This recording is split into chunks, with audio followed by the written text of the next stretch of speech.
यकीनन आतंकवाद को लेकर, पाकिस्तान को लेकर, कश्मीर पर भारतीय रुख को लेकर मोदी का ट्रंप कार्ड चल गया यकीनन।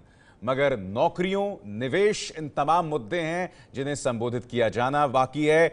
H-1B वीजा को जॉइंट स्टेटमेंट में जगह तक नहीं मिली है। क्यों? ये सवाल मुंह बाहे खड़े हैं जिनके जवाब दिए जाने बाकी हैं। मगर बड़ी बातें क्या उभर कर आईं, आइए सीधे रुख करते हैं हम ज्योति का। जी हाँ, कई सवालों का जिक्र आपने विस्तार किया जिसके जवाब नहीं मिले हैं और जिस पर आप चर्चा भी करें। लेकिन बड़ी बात है, आपको बता दें कि भारत और अमेरिका परस्पर संबंधों के लिए ये महत्वपूर्ण मुलाकात थी। आतंकवाद के खिलाफ मोदी को मिला है ट्रंप का साथ। क्या ये ट्रंप कार्ड साबित होगा? ये आने वाले दिनों में पता चलेगा। क्या पाकिस्तान को कोई संदेश मिलेगा? क्या पाकिस्तान सुधरेगा? राष्ट्रपति ट्रंप ने कहा है कि आतंकवाद के खिलाफ मिलकर लड़ेंगे, आतंकियों के पनाहगार को खत्म करना होगा। ये इसका जिक्र हमारे देश के प्रधानमंत्री नरेंद्र मोदी ने किया। मोदी ने 26/11 पठानकोट हमले का जिक्र किया और इसके बारे में बाकायदा राष्ट्रपति डोनाल्ड ट्रंप से बातचीत हुई है। बताया कि किस तरह से पाकिस्तान जो है वो पीठ में छुरा घोंप रहा है। वॉशिंगटन से पीएम मोदी नीदरलैंड्स के लिए रवाना हो गए हैं। आज ही भारत लौट आएंगे। पीएम मोदी ने गर्मजोशी से ट्रंप को 3 बार गले लगाया। बहुत ही अच्छी ये मुलाकात कही जा रही है कि पहले से ही दोस्ती हो गई है। 3 बार, हालांकि मिलने से पहले 3 बार फोन पर बातचीत हो गई थी। अब जब वो वहां पर मौजूद थे तो 3 बार गले मिले। 4 घंटे की मुलाकात थी। ट्रंप ने भारत आने का न्योता कबूल किया है जो प्रधानमंत्री नरेंद्र मोदी ने दिया था। लेकिन राष्ट्रपति डोनाल्ड ट्रंप भारत कब आएंगे अभी तक पता नहीं चला, चूंकि अभी तो न्योता ही दिया है। आने वाले दिनों में पता चलेगा कि राष्ट्रपति डोनाल्ड ट्रंप का भारत दौरा कब होगा। अभी तारीख तय नहीं हुई है, अभी सिर्फ न्योता दिया है, न्योते को स्वीकार किया है डोनाल्ड ट्रंप ने। आने वाले दिन बताएंगे कि डोनाल्ड ट्रंप कब अपने परिवार के साथ भारत आने का प्लान बनाएंगे। तो बहुत ही अहम मुलाकात भारत और अमेरिका के परस्पर संबंधों के लिहाज से। अभिसार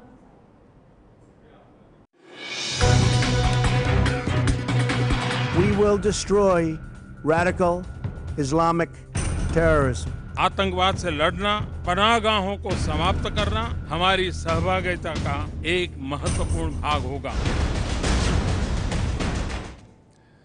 अंतर्राष्ट्रीय हलकों में प्रधानमंत्री जो अक्सर गर्मजोशी से लोगों से मिलते हैं उसे बेर हग कहा जाता है, यानी कि बहुत गर्मजोशी से आप किसी शख्स को गले लगाते हैं। और दूसरी तरफ डोनाल्ड ट्रंप का जो अंदाज है उससे अंतर्राष्ट्रीय सर्कल्स में जिस शब्द का, जिस जुमले का इस्तेमाल किया जाता है वो है क्लैस्प एंड यांक, यानी जोरे से आप हाथ मिलाइए किसी से और फिर उसे अचानक झटके से छोड़ दीजिए। आज अगर दोनों के अंदाजे बयां की बात करें, ये देखिए, प्रधानमंत्री ने खुद आगे बढ़कर गले लगाया, यह प्रधानमंत्री का बयान है। फिर उसके बाद उन्होंने दोनों हाथों से उनका हाथ पकड़ा। तो गर्मजोशी यकीनन प्रधानमंत्री नरेंद्र मोदी की तरफ से ज्यादा दिखाई देती है और 3 बार प्रधानमंत्री जो हैं गले मिले। डोनाल्ड ट्रंप का अंदाजे बयां नहीं है इस तरह से गर्मजोशी से मिलना। जैसे मैंने कहा, जिस शब्द का इस्तेमाल किया जाता है या जिस जुमले का इस्तेमाल किया जाता है उनके स्टाइल को लेके, उससे क्लैस्प एंड यांक, यानी गर्मजोशी, पकड़िए उसे तेजी से, जोरों से पकड़िए और फिर झटके से छोड़ दीजिए। कमर आगा हमारे साथ बने हुए हैं। कमर आगा, तो बिल्कुल मुख्तलिफ अंदाजे बयां मिलने के क्या कहेंगे आप इसके बारे में?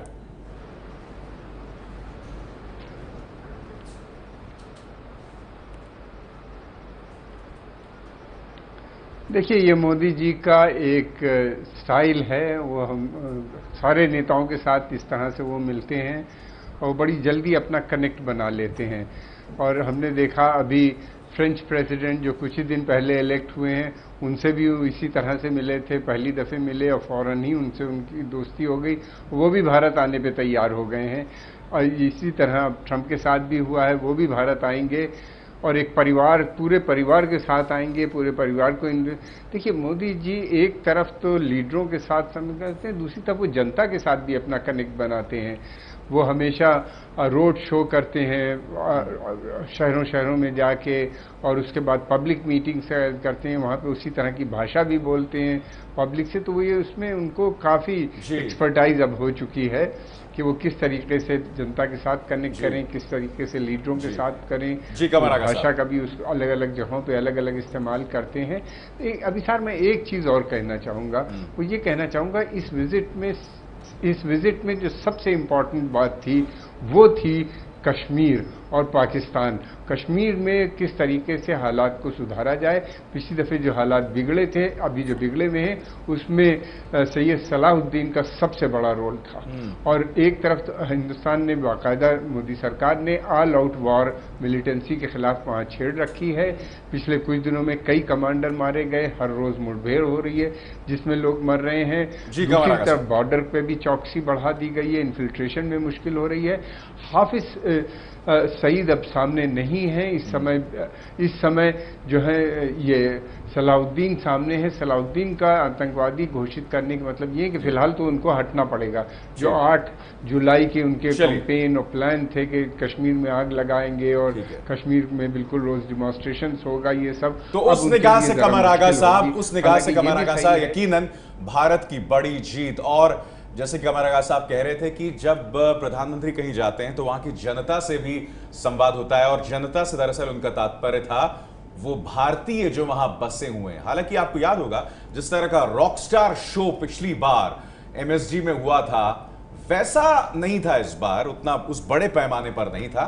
बहरहाल हम ये उम्मीद कर सकते हैं कि जिस तरह से दोनों नेताओं ने एक दूसरे की तारीफ में बात कही, क्या ये भविष्य में दोनों देशों में बड़े सहयोग का रास्ता प्रशस्त करेगा?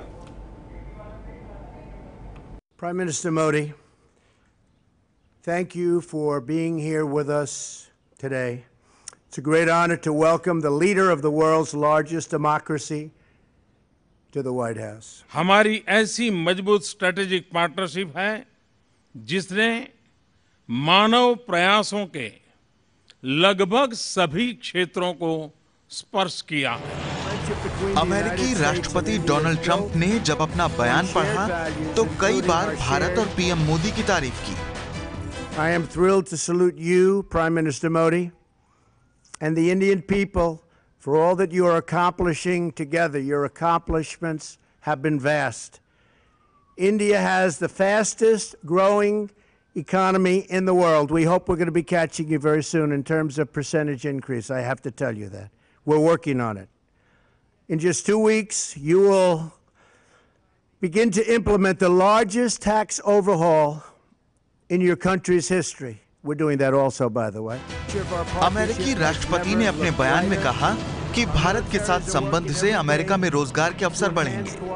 I look forward to working with you, Mr. Prime Minister, to create jobs in our countries, to grow our economies, and to create a trading relationship that is fair and reciprocal. It is important that barriers be removed to the export of U.S. goods into your markets and that we reduce our trade deficit with your country. वहीं PM Modi ने कहा कि make in India और make America में कोई विरोधाभास नहीं है। मेरा न्यू इंडिया का विजन तथा राष्ट्रपति ट्रंप का मेक अमेरिका ग्रेट अमेरिका के विजन में निहित कन्वर्जेंस हमारे सहयोग के नए आयाम पैदा करेगी। मेरा यह स्पष्ट मत है कि एक मजबूत और सफल अमेरिका में ही भारत का हित है। इसी तरह भारत का विकास और अंतर्राष्ट्रीय स्तर पर बढ़ती भारत की भूमिका अमेरिका के हित में भी है। इस बयान में H1B1 वीजा का सीधा कोई जिक्र नहीं था, जिसको लेकर भारत के आईटी उद्योग में काफी चिंता है। वॉशिंगटन डीसी से संवाददाता विकास भदौरिया की रिपोर्ट। देखिए, कुछ कंसर्न्स हैं भारत के जिन्हें संबोधित नहीं किया गया। अरविंद मोहन, देखिए, इवांका ट्रंप, उनकी बेटी तो आने वाली है डेलीगेशन को लेकर। खुद डोनाल्ड ट्रंप ने इसे एक तमगे की तरह पहनकर उसे बयान किया कि 100 प्लेन्स जो भारत खरीदने वाला है वो अमेरिका में बहुत सारे जॉब्स क्रिएट करेगा। मगर जो भारतीय बहुत बड़ा कंसर्न है H1B वीजा, उसको लेकर जिक्र तक नहीं है। ये कहा कि हमने चर्चा की, जॉइंट स्टेटमेंट में उसे जगह तक नहीं मिली।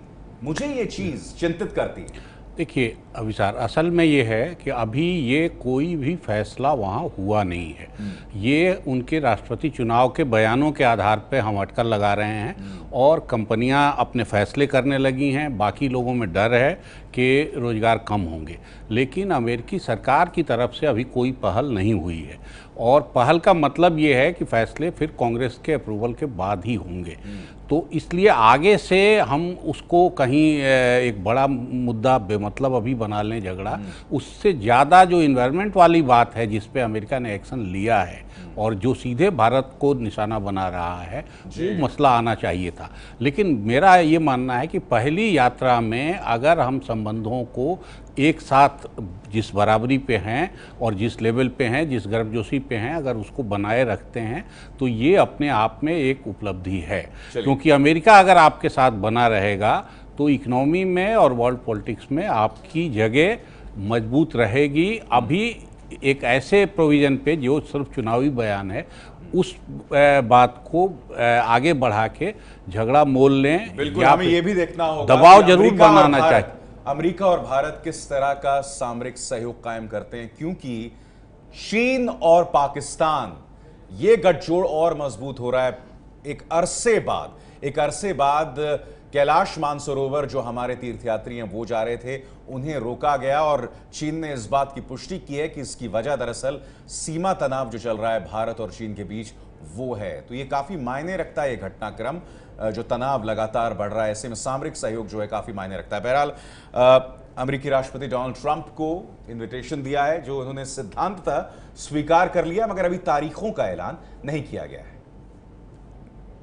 Yes, the Prime Minister extended a visit, both when he was, I think, speaking at the Rose Garden, but also at the end of his discussions.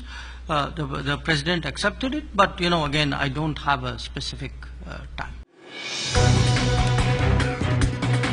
We will destroy radical Islamic terrorism. आतंकवाद से लड़ना, पनाहगाहों को समाप्त करना हमारी सहभागिता का एक महत्वपूर्ण भाग होगा।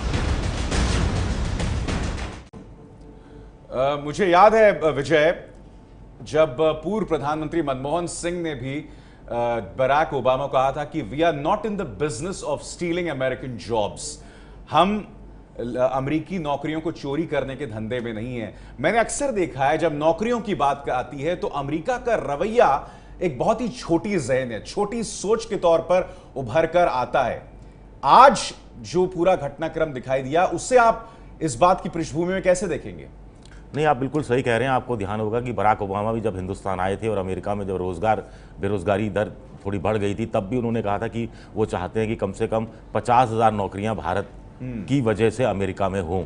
तो ये मांग उनकी पहले से रही। और अब जब डोनाल्ड ट्रंप जब से राष्ट्रपति बने हैं, जो वो खुद ही कहते हैं कि वो अमेरिका में अमेरिकियों को नौकरियां ज़्यादा मिलनी चाहिए, अमेरिकी लोगों को आगे आना चाहिए, उनकी सुख सुविधाओं का वो बनिस्पत जो प्रवासी जो दूसरे देश के लोग वहाँ रहते हैं उनके बनिस्पत उनको ज़्यादा वो महत्व दे रहे हैं। ऐसे में उनकी जब पूरी स्ट्रेटजी बदली हुई है, तो ऐसे में वो नौकरियों की बात करते हैं तो अपना जो एक वर्ग है अमेरिकी जनता, उसको वो सीधा सीधा संबोधित करने की कोशिश कर रहे हैं। जी विजय, और जिस शब्द का इस्तेमाल कुछ देर पहले विजय ने किया था, अमेरिका दुनिया का चौधरी है और इस चौधरी के साथ खासकर जब डोनाल्ड ट्रंप उसके राष्ट्रपति हों तो भारत को फूंक फूंक कर कदम रखना होगा, बहुत संभल कर अपने इंटरेस्ट्स को संबोधित करना होगा और देखना होगा कि इस डील के साथ भारत ज्यादा से ज्यादा फायदा हासिल कर पाता है। ये है एबीपी न्यूज, आपको रखे आगे।